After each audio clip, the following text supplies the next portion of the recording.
il sentit soudainement le mur contre lequel il était appuyé vaciller. C'était une porte qu'il n'avait pas vue.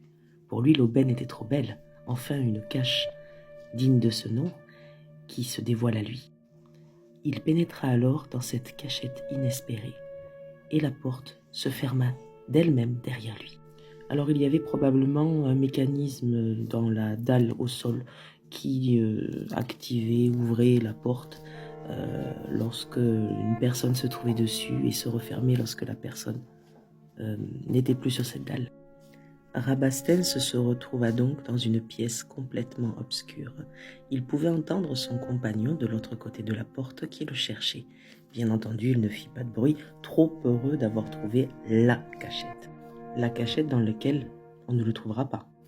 Lorsqu'enfin il entendit son compagnon s'éloigner, il se dit qu'il était temps de sortir. Cependant, étant dans l'obscurité la plus totale, il ne voyait rien. À tâtons, il commença à chercher une poignée, un levier, quelque chose, mais rien. Il ne s'inquiéta pas. Il continua à chercher, toujours à tâtons, avec les mains, quelque chose pour ouvrir la porte. Il finit par mettre le doigt dans une cavité, enfonça son doigt et une porte s'ouvrit. Il la poussa et ne se trouva pas dans un corridor, mais bien dans une nouvelle pièce, une sorte de cabinet. À peine éclairé par un petit soupirail se trouvant au plafond, Rabastens tenait toujours la porte. Puis il décida de s'avancer, et lâchant la porte, cette dernière se referma derrière lui. Poussé par la curiosité, il entra dans ce cabinet et l'observa. Il y avait un peu de mobilier, une vieille et grande table de chêne, une vieille cheminée et 2 grands fauteuils à large et haut dossier. Et également un grand livre posé sur la grande table. Tout semblait terni, tout semblait figé par le temps. Il y avait une très mauvaise odeur dans cette pièce, mais il se dit que c'était le temps qui faisait ça. S'approchant des fauteuils, il se rendit compte que l'un de ces fauteuils était occupé. Probablement l'une des filles du gardien, se dit-il, qui est venue se cacher ici, par crainte de l'orage.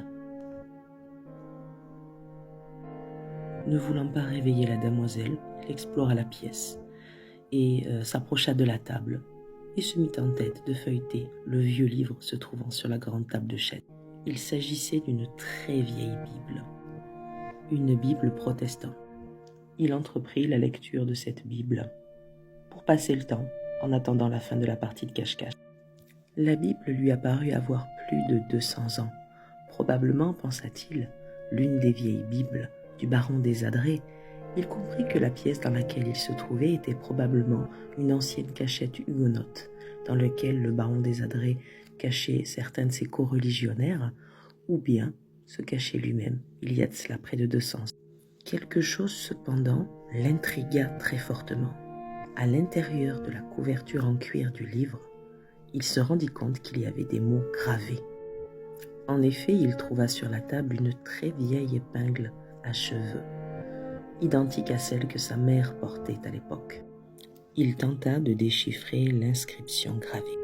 « Vous qui pénétrez dans cette chambre, recommandez », il ne put pas lire le mot suivant, « âme à Dieu, car vous n'en sortirez pas plus que moi. » Signé Lucie de Pracontal.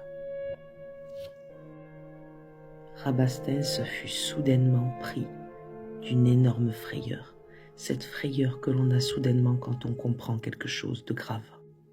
Rabastens leva les yeux en direction du fauteuil dans lequel dormait la jeune femme. Il s'approcha.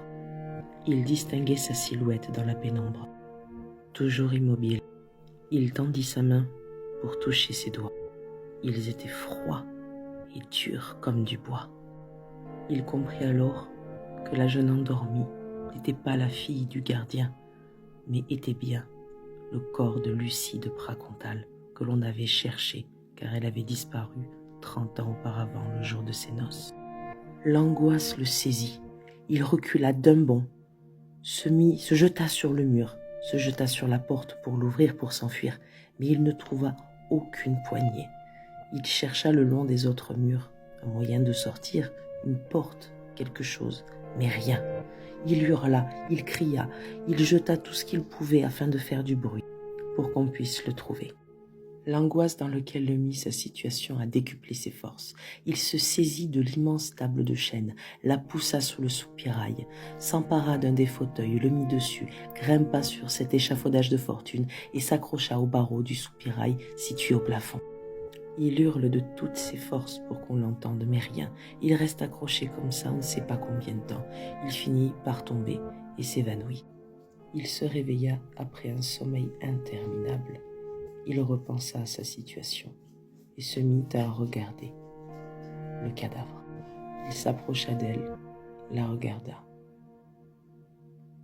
et maudit un peu le destin qui lui donna comme morte mariée une triste compagne d'infortune. Il pensa à M. de Quinsonnas, le triste infortuné, époux de Lucie de Praconte.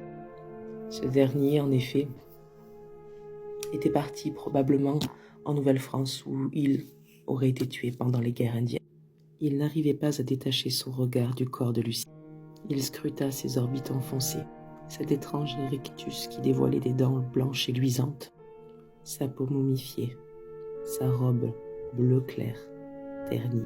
Il put voir également, tel que le gardien lui avait raconté, les bijoux accrochés au corsage de Lucie, eux aussi morts et ternis. Quant à la chevelure blonde en cascade, elle n'était plus que de la paillasse vaporeuse. La nuit passa, puis encore une journée. Soudain, il entendit un bruit derrière lui. Il se retourna et vit quelque chose qu'il prit pour une hallucination. En effet, il avait très soif et très faim. Il vit 2 yeux jaunes qui le regardaient. Le pauvre, il a dû se dire, mais c'est de Caribansi-là. Mais il n'avait plus peur. Sa situation était déjà suffisamment effrayante comme ça. Il s'approcha et se rendit compte que c'étaient les yeux d'un chat. Le vieux matou du gardien qu'il avait passé la soirée à caresser sur ses genoux lorsqu'il était à table. Une idée lui traversa l'esprit. Tout doucement, il sortit de sa poche un grand mouchoir brodé de ses initiales. Il se jeta sur le greffier qui, bien entendu, ne se laissa pas faire un coup de griffe, un coup de dent. Rabastens ne sentait même plus la douleur. Il parvint à immobiliser le chat et lui attacha son mouchoir au niveau des pattes. Ça faisait le tour de son dos et il l'accrocha à l'autre patte. Il relâcha le chat qui n'a pas demandé son reste et qui est vite reparti par le soupirail. Ainsi, se dit-il, j'aurai peut-être une chance. Réunissant ses dernières forces, il s'accrocha à nouveau au soupirail et cria à nouveau « À moi, à moi, à moi, Rabastens !» Apparemment, après, il est retombé dans les pommes. Quelques heures plus tard, les compagnons de Rabastens, qui le cherchaient encore, la partie de cache-cache était terminée. Là, bien sûr, on le cherchait parce que, ça y est, on paniquait, on ne savait plus où il était. Eh bien, ils ont fini par retrouver le chat, ont trouvé le mouchoir accroché au chat et ont compris qu'il y avait un problème. Ils décidèrent de suivre discrètement le chat, qui finit, enfin, par les mener à Rabastens. Cependant, ils n'arrivaient pas à trouver l'entrée. Alors, ils cassèrent les barreaux du soupirail, défoncèrent cette ouverture, l'agrandirent et purent enfin extirper le pauvre Rabastens, toujours à demi inconscient, et paraît-il avec les cheveux blanchis, de sa cachette, ou plutôt de sa prison. Pour la petite anecdote, les ouvriers spécialisés vinrent afin d'inspecter et de comprendre le mécanisme qui ouvrait et fermait, qui se refermait en tout cas sur cette cachette. Ils défoncèrent le mur de pierre, ont effectivement trouvé le mécanisme, mais n'ont jamais compris comment il fonctionnait. Ils n'ont jamais compris comment ouvrir, comment sortir de cette cachette une fois qu'on y était dedans. Bien entendu, on retrouva également le corps de cette pauvre Lucie de Praconte. Et accrochez-vous, la fin est vraiment peu commune.